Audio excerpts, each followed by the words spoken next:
Bagaimana potret partisipasi pemilu 2024, Pak? Kita punya standar ukuran yang agak beda dibanding 2019. Kombinasi antara kuantitatif gitu, tetapi dilakukan pemaknaan. Kita juga bisa melihat bagaimana kemudian keterlibatan teman-teman muda, transparansi dan akuntabilitas proses, itu live streaming dilakukan secara langsung dan itu dilaksanakan di berbagai tingkatan rekapitulasi.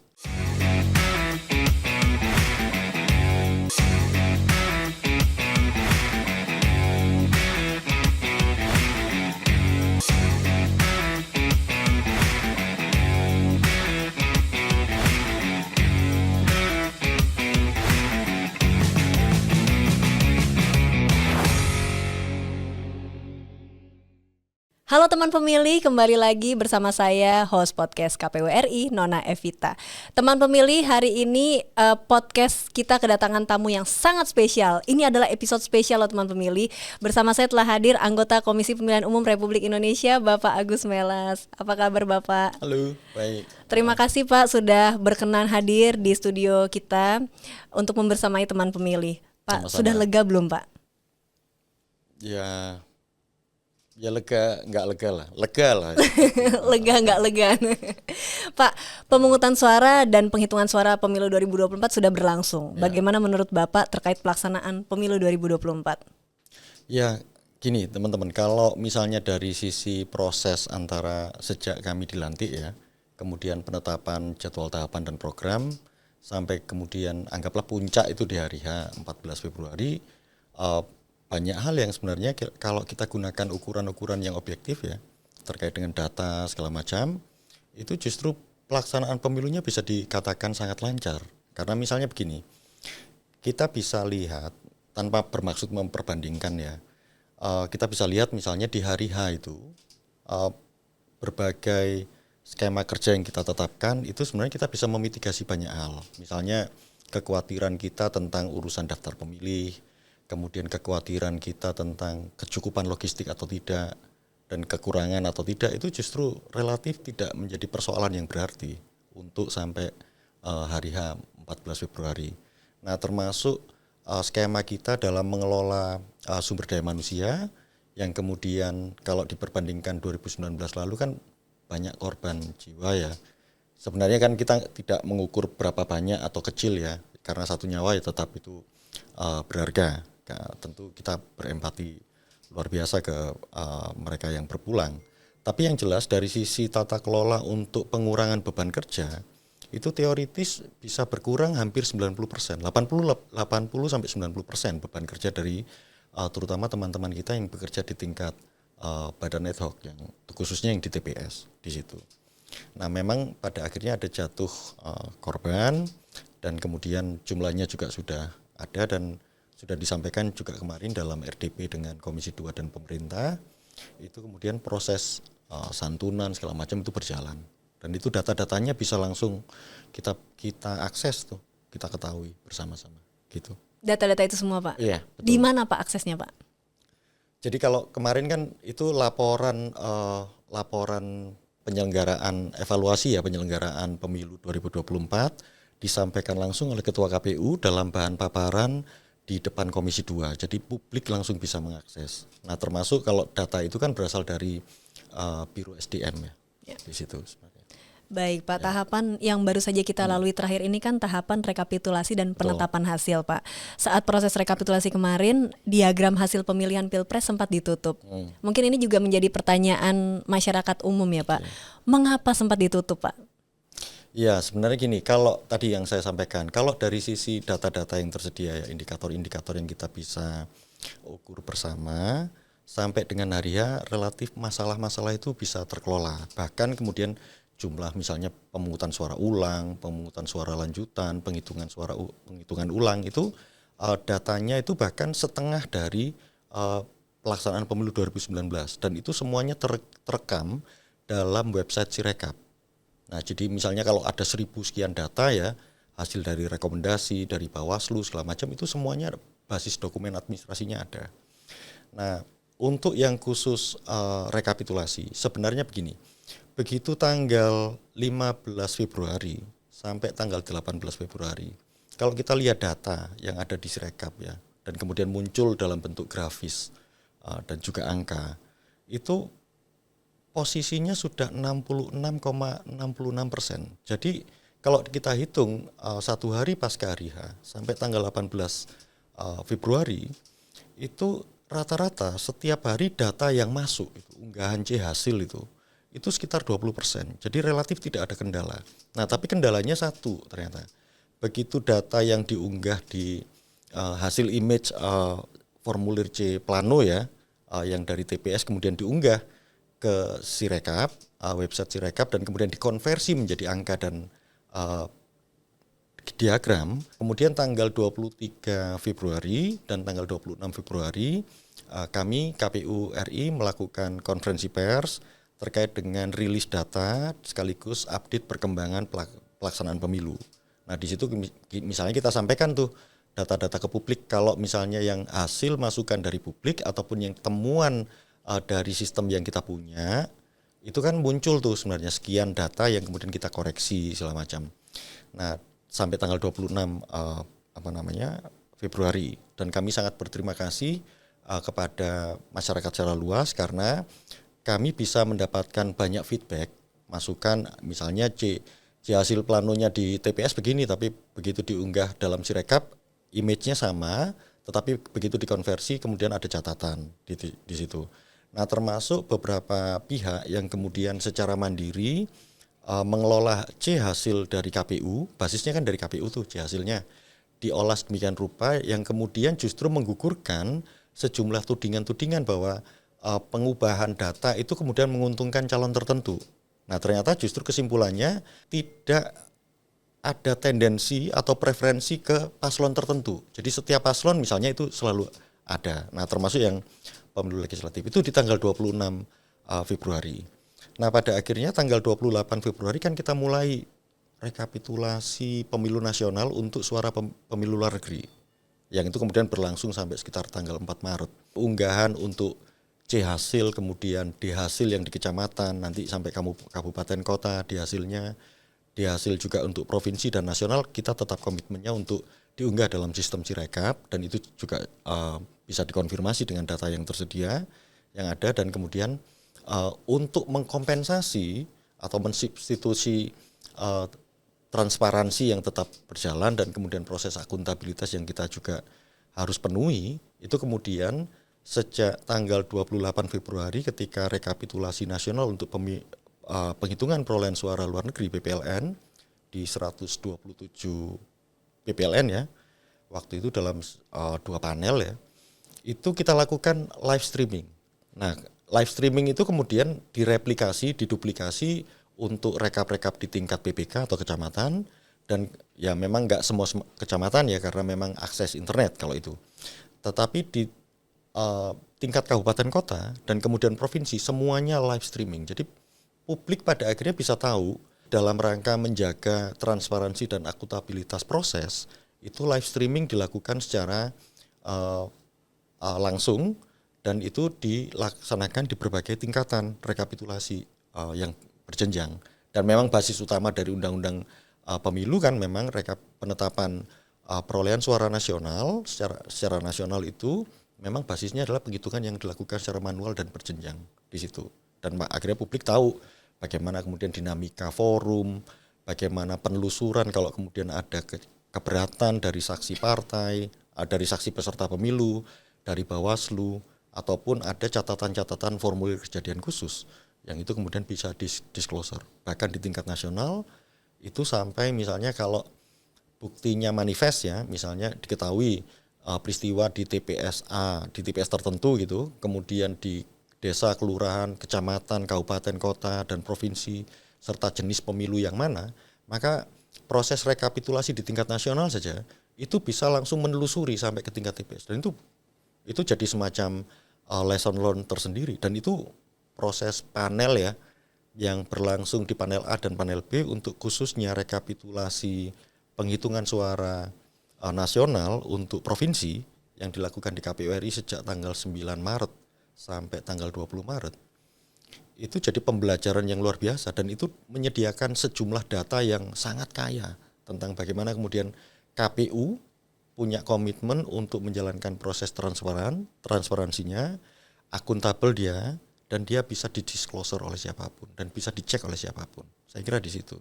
Baik, Pak, tahapan apa saja yang masih harus dilalui oleh KPU? Ya, setelah penetapan perolehan suara nasional yang dilakukan tanggal 20 Maret kemarin, ya tentu kita menunggu sekarang proses yang memang haknya dari peserta pemilu ya. Kita semua punya kewajiban untuk menghormati itu.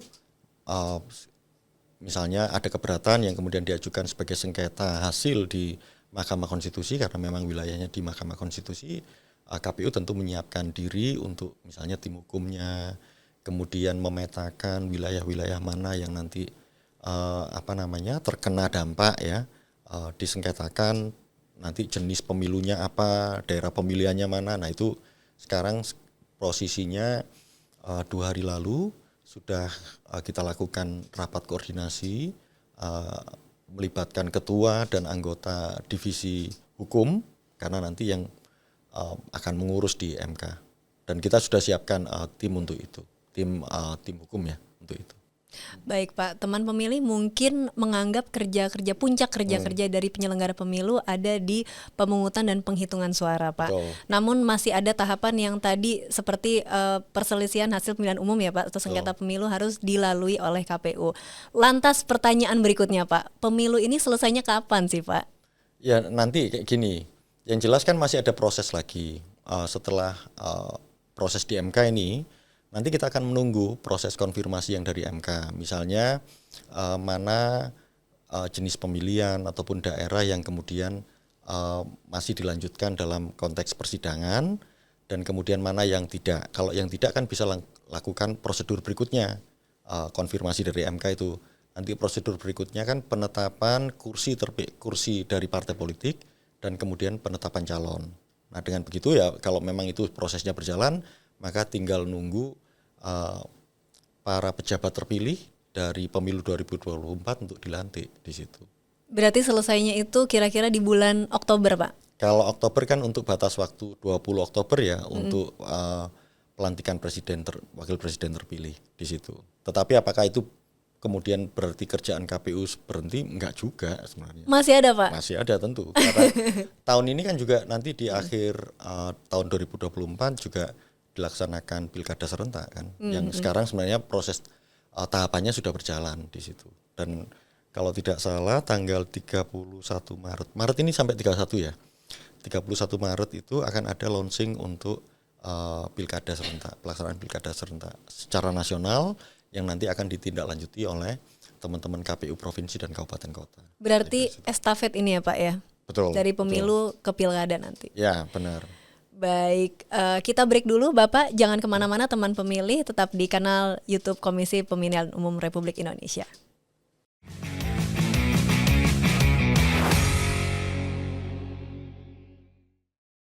Terima kasih teman pemilih yang masih setia bergabung. Teman pemilih jangan lupa like, subscribe, dan komen akun YouTube KPU RI. Masih bersama saya, anggota KPU RI, Bapak Agus Melas. Pak, ini ada pertanyaan di luar kepemiluan. Sebagai anggota KPU, sebagai manusia Pak, pasti kan ada waktu luangnya pasti Pak. Apa sih yang Bapak kerjakan kalau di waktu luang? Kita penasaran ini Pak. Ya kalau jadi anggota KPU kan tersita waktu istirahatnya. Jadi ya kalau misalnya kemarin lah pasca penetapan itu ya bangun mungkin jam 11 siang. Hibernasi langsung ya Pak? Nah, soalnya selama hari H ya 14 Februari sampai kemudian apalagi proses rekap itu rata-rata kalau saya termasuk pimpinan yang lain ya 3 jam lah tidur itu. 3 jam per hari Pak? 3 jam apalagi proses rekap itu sekalian ikut puasa lah, ikut sahur gitu. Nah, kalau yang lain ya selain tidur Pak ngapain lagi Pak? Ya paling baca-baca buku, dengerin musik sama nonton film. Saya suka soalnya nonton film terus. Sekarang ini kan nggak banyak kesempatan bisa berangkat ke gedung bioskop. Tapi ada beberapa film tertentu yang biasanya saya merasa punya kewajiban ini harus ditonton di gedung bioskop. Misalnya terakhir itu film Napoleon. Bonaparte atau Napoleon itu. terakhir itu. Kapan itu Pak kira-kira Pak? Ya mungkin sebulan 2 bulan lalu ya. Waduh, waktu luang terakhir itu sebulan 2 bulan lalu ya Pak. Sebulan dua. Ya di sela-sela keluar sama keluarga. Ya saya nonton sendirian, jadi anak saya sama istri jalan-jalan aja sendiri. Me time ya Pak. Baik Pak, kembali lagi ke pertanyaan pemilu nih sekarang Pak. Selain hasil, biasanya yang diperbincangkan setelah pemilu adalah tingkat partisipasi. Bagaimana potret partisipasi pemilu 2024 Pak? Nah ini ada 2 hal. Yang pertama ini kan bagian dari komitmen kami di KPU periode 2022-2027, bahwa partisipasi pemilu tidak hanya dilihat dari sisi kuantitas saja. Misalnya turnout, bahwa kalau turnoutnya memang datanya sudah tersedia. Misalnya kalau di Pilpres itu sekitar 81,78% lah, gitu. Kemudian di Pileg yang DPR itu sekitar 81,4. Kemudian yang DPD 81,3. Nah, tetapi kita punya standar ukuran yang agak beda dibanding 2019. Kalau 2019 lalu yang dihitung itu kan jumlah pengguna hak pilih pada hari H, baik yang tercatat di DPT dan DPTP di dalamnya plus DPK dibandingkan dengan DPT saja. Nah, kalau di 2024 kita gunakan formula itu jumlah pengguna hak pilih di hari H, baik pemilih itu DPT, DPTP, dan DPK, dibandingkan dengan DPT dan DPK. Karena faktanya daftar pemilih khusus itu juga ada, dan itu tercatat di setiap TPS, dan kemudian dikali 100. Nah, jadi angkanya seperti itu. Nah, itu satu. Sedangkan kalau yang bagian dari visi misi awal, itu sebenarnya kan periode ini berusaha memaknai bagaimana kemudian partisipasi pemilu, partisipasi masyarakat dalam pemilu. Nah, nanti pasca pemilu ini yang akan kita lanjutkan lagi dalam bentuk instrumen indeks partisipasi pemilu yang akan mengukur di setiap tahapan. Jadi kalau kita punya misalnya 12 program dan tahapan, itu kan ada beberapa tahapan yang kemudian kita anggap krusial dan nanti akan dinilai lebih lanjut. Dan jadi itu lebih banyak pada posisi kombinasi antara kuantitatif gitu, tetapi dilakukan pemaknaan di tingkat lapangan. Nanti akan ada tim peneliti yang akan turun ke beberapa wilayah di satuan kerja kita di provinsi ataupun kabupaten kota untuk melakukan semacam FGD, kemudian diskusi mendalam dengan teman-teman yang ada di sana untuk memaknai bagaimana kemudian di tahapan tertentu, misalnya pendaftaran pemutakhiran daftar pemilih, kemudian pendaftaran calon misalnya, itu kan perlu dimaknai lebih lanjut. Nah, nanti kita bisa kombinasikan 2 hal itu. Jadi satu, partisipasi pemilu terkait dengan turnout yang data-datanya sudah tersedia dan itu bisa di breakdown sampai provinsi dan kabupaten kota. Kita bisa lihat mana yang tertinggi, mana yang terendah gitu kan. Kemudian rata-rata nasionalnya berapa, itu nanti bisa dilakukan pemaknaan lebih dalam, termasuk di setiap tahapan-tahapan pemilunya yang nanti segera tim itu akan diturunkan ke satuan kerja kita untuk melakukan diskusi-diskusi lanjutan. Gitu. Baik Pak, terakhir Pak, apa pesan Bapak kepada teman pemilih? Gini, yang jelas kalau sebagai KPU ya, kami sangat berterima kasih sekali mengapresiasi partisipasi pemilih yang terjadi pada pemilu 2024 ini. Bagaimanapun juga pemilu sudah berlangsung luar biasa.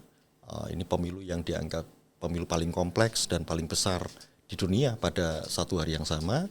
Dan kemudian kita juga bisa melihat bagaimana kemudian keterlibatan teman-teman muda tidak hanya menggunakan hak pilih tapi juga terlibat sebagai penyelenggara pemilu, dan itu sangat membantu.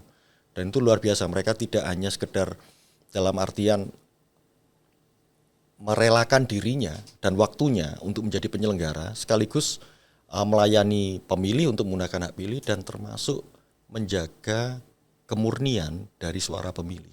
Dan itu pekerjaan yang luar biasa. Dan saya juga dapat itu banyak respon dari anak-anak muda, karena biasanya interaksi mereka di IG saya itu. Di IG saya kan pasti setiap kegiatan tertentu yang dilakukan oleh KPU itu selalu ada sisi lain di luar itu yang biasanya saya posting gitu, dan kemudian dikasih background yang mungkin sesuai gitu ya. Dan kemudian direspon, ya, anak-anak muda masih SMA mereka tanya bagaimana sih kami ke depan gitu. Ya saya pesan hanya satu saja, ya dilakukan hal yang kecil itu dan setia dengan perkara-perkara itu dan kemudian konsisten gitu. Nanti kita nggak pernah tahu kita akan jadi apa, tapi percayalah apa yang kita lakukan dengan teguh, kemudian konsisten itu akan membuahkan hasil. Satu saat kita pasti akan berbuah. Saya kira 2024 dengan segala dinamikanya, saya yakin itu bisa mematangkan kita semua dalam membawa Indonesia ke depan. Saya kira gitu Mbak Nona. Wow, keren banget Bapak. Terima kasih Bapak sudah meluangkan waktu dan Sama-sama. sharing dengan teman pemilih yang ada di sini. Dan terima kasih teman pemilih yang sudah setia bergabung. Saya Nona, host podcast KPWRI undur diri. Sampai jumpa di podcast episode berikutnya. Podcast KPWRI terdepan bicara kepemiluan. Sampai jumpa. Terima kasih Bapak. Sama-sama.